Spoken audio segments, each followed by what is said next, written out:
नमस्कार स्टूडेंट, स्वागत है आपका हमारे YouTube चैनल में। तो आज के इस वीडियो में हम देखेंगे लेसन नंबर 1 चांदनी रात का प्रश्न और उत्तर।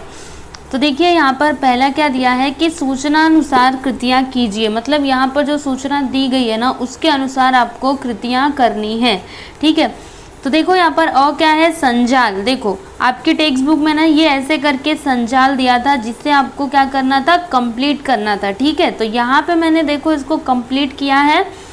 इसमें क्या लिखा था कि तारों के उदित और अस्त होने के बारे में कल्पना। ठीक है, तो क्या आएगा, धरती द्वारा मोती बिखेरना, यहाँ पर आएगा सभी का सो जाना, यहाँ पर आएगा सूर्य द्वारा मोती बटोरना, और यहाँ पर क्या आएगा, सवेरा हो जाना। ठीक है, तो देख लीजिए, आपको ऐसे ही संजाल को कंप्लीट करना है। फिर उसके बाद इसमें ख क्या है, चांदनी रात की विशेषताएं। ठीक है, तो देखो हमने लिखा हुआ है इसका उत्तर, मैं आपको पढ़ के बताते जाती हूँ। देखो पहला क्या है, चंद्रमा की चंचल किरणें जल थल में खेल रही हैं। दूसरा, धरती और आकाश में स्वच्छ चांदनी बिछी हुई है। तीसरा, हरी घास की नोकों से धरती प्रसन्नता प्रकट कर रही है। चौथा, हवा के झोंकों से सारे वृक्ष झूम रहे हैं। पांचवा, सभी दिशाओं में मनमोहक गंध फैली हुई है। छठा, सभी दिशाएं आनंदित हैं। और सातवां, इसमें क्या आएगा, नियति के सारे क्रियाकलाप जारी हैं। आठवां, इसमें क्या आएगा, चारों ओर शांति है। तो देखिए बच्चों, आप क्या करिएगा, आप अपनी टेक्स्ट बुक लेकर के बैठिएगा, क्योंकि जब आप टेक्स्ट बुक में देखोगे तब आपको समझ में आएगा कि आपको मैं किस क्वेश्चन का आंसर बता रही हूँ।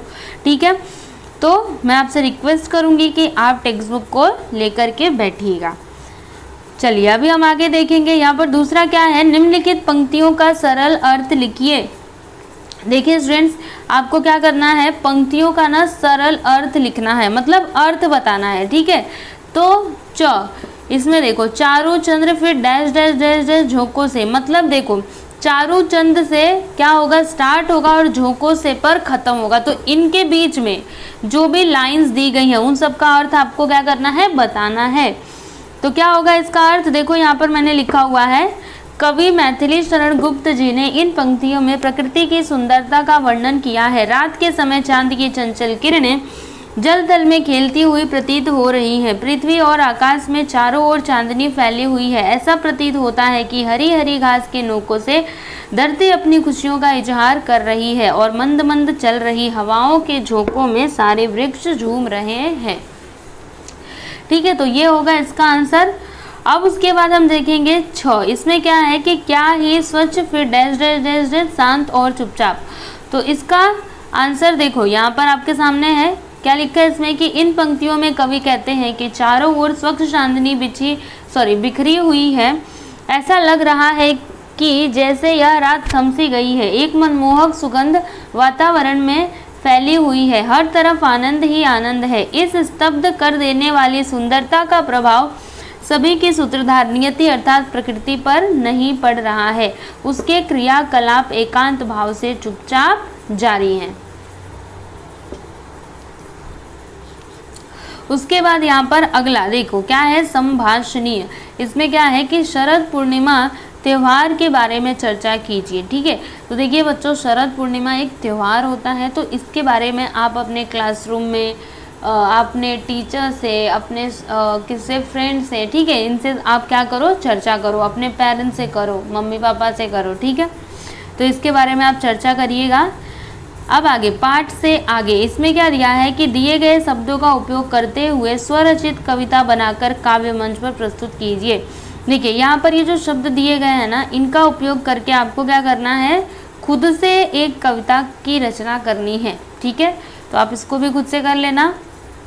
अब आ जाता है भाषा बिंदु। तो इसमें क्या है कि निम्न शब्दों के पर्यायवाची शब्द लिखिए। देखिए यहाँ पर जो शब्द दिए गए हैं ना, आपको इन शब्दों के क्या लिखने हैं, पर्यायवाची शब्द लिखने हैं। तो तरु का पर्यायवाची क्या होगा, लेकिन उससे पहले मैं आपको बता दूं कि पर्यायवाची का मतलब क्या होता है। जैसे एग्जाम्पल में लूँ तो हाँ देखो, कोई लड़की है, ठीक है, कोई लड़की है, तो इस लड़की को मैं और क्या बोल सकती हूँ, बालिका बोल सकती हूँ, राइट। लड़की को मैं बालिका बोल सकती हूँ। तो आप देख रहे हो एक ही है, लड़की तो एक ही है, लेकिन हम लोग उसको लड़की भी बोल सकते, बालिका भी बोल सकते। तो लड़की का पर्यायवाची क्या होगा? बालिका। ठीक है, तो पर्यायवाची आपको समझ में आया, मतलब उसके सिमिलर वर्ड्स, ठीक है, जिनका मतलब वही होना चाहिए, अलग नहीं होना चाहिए। विरुद्धार्थी में क्या होता है? उसका उल्टा, लेकिन इसमें ना सिमिलर, सेम। तरु, तो तरु का क्या होगा? वृक्ष होगा, पेड़ होगा, विटप होगा। तरु मतलब क्या होता है? पेड़ होता है। ठीक है, तो पेड़ को हम लोग वृक्ष भी बोल सकते हैं, विटप भी बोल सकते हैं, ठीक है ना, और पेड़ तो बोलते ही हैं।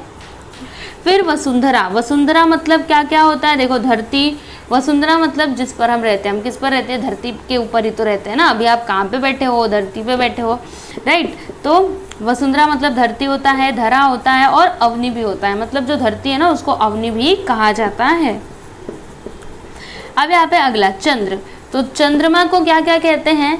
एक तो चंद्रमा कहते हैं, दूसरा शशि कहते हैं, चांद कहते हैं, और भी नाम है चांद के, लेकिन हमें तीन ही लिखना है तो हमने तीन ही लिखा है। कृषक, अभी देखो कृषक को हम लोग क्या क्या बोल सकते हैं? किसान कहते हैं, हलदर कहते हैं, और भूमि पुत्र मतलब धरती माता का पुत्र। उद्यान, तो उद्यान को क्या क्या कहते हैं? फुलवारी, उपवन, बगीचा। अरण्य, अरण्य मतलब क्या होता है? जंगल होता है। ठीक है, तो जंगल, वन, कानन, तो ये सभी अरण्य के पर्यायवाची शब्द हैं। अब यहाँ पर अगला आ जाता है रचनाबोध, तो इसका उत्तर भी देख लीजिए। प्रस्तुत पद्यांश पंचवटी खंड काव्य से लिया गया है।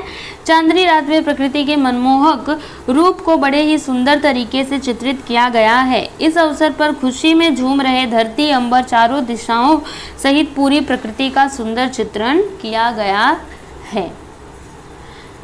तो देखिए बच्चों, यहाँ पर हमने लेसन नंबर 1 का क्वेश्चन आंसर कंप्लीट कर लिया, और मुझे उम्मीद है कि आप लोगों को ये वीडियो अच्छा लगा होगा। तो अगर आपको ये वीडियो अच्छा लगा तो आप प्लीज़ हमारे वीडियो को लाइक करना, शेयर करना, और अगर आप हमारे चैनल पर नए हैं तो हमारे चैनल को सब्सक्राइब करना। Thank you.